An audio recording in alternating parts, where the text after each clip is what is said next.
Hi, welcome back to 5 Minute Mark. Today I'll be recapping the movie Tusk in just 5 minutes. Watch out, spoilers ahead. The story follows Wallace Brighton, a self-absorbed podcaster who co-hosts the Nazi Party with his best friend Teddy Kraft. Their show thrives on mocking bizarre viral videos, gaining a following for their crude humor. One day they find a clip of a teen who accidentally severs his leg with a katana. The internet dubs him the Kill Bill Kid. Teddy feels remorse, but Wallace mocks the boy, claiming the fame is worth it. Hoping for content, Wallace travels to Manitoba, Canada, to interview the boy, only to discover he has recently died by suicide.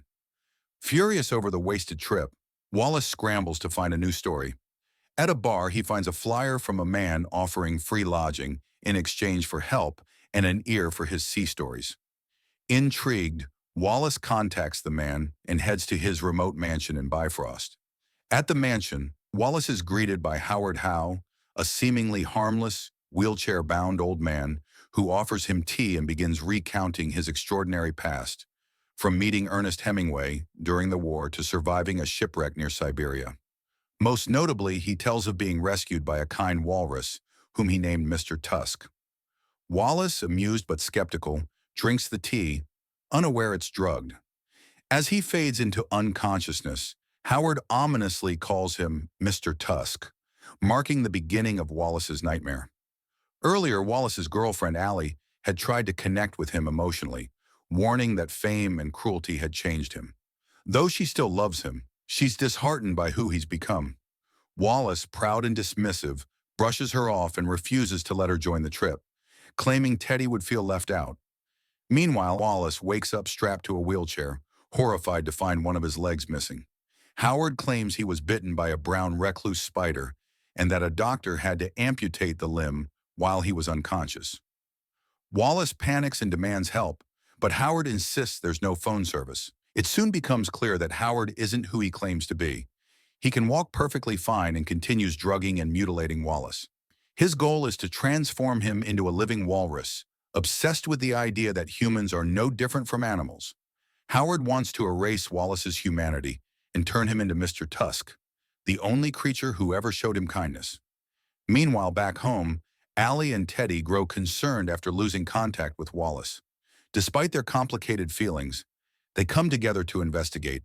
When they receive a disturbing voicemail from Wallace, rambling about being turned into an animal, they immediately fly to Canada to search for him.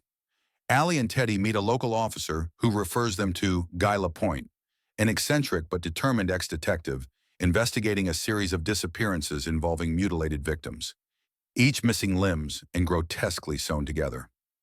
Lapointe suspects the same killer is behind it all and recalls a past encounter with a suspicious man using an alias, likely the same person who took Wallace. The trio follows a trail of clues leading them to a remote convenience store, closing in on Howard's hidden estate. Meanwhile, Wallace is no longer recognizable. His body is trapped in a horrifying walrus suit made of stitched human skin. His arms are bound to his sides, his mouth deformed, and he's forced to live like a walrus, swimming, eating raw fish, and grunting. He soon discovers a corpse of a past victim in another walrus suit, confirming Howard has done this before. In the film's disturbing climax, Howard puts on his own walrus suit and challenges Wallace to a fight in the water, attempting to recreate his original encounter with Mr. Tusk. Only this time, he wants the walrus to fight back. Mentally and physically broken, Wallace gives in to his animal instincts and kills Howard by stabbing him with his tusks. As he dies, Howard praises Wallace for truly becoming Mr. Tusk. Moments later, Allie, Teddy, and Lapointe arrive and are horrified by what they find. Wallace, now more beast than man, lets out a guttural wail. Guy aims his gun to end his suffering, but Allie stops him, unable to go through with it. 1 year later, Wallace resides in a wildlife sanctuary, still trapped in his monstrous walrus form. Allie and Teddy visit him, bringing a fish as a gift. Wallace slowly emerges from his enclosure and devours it like an animal.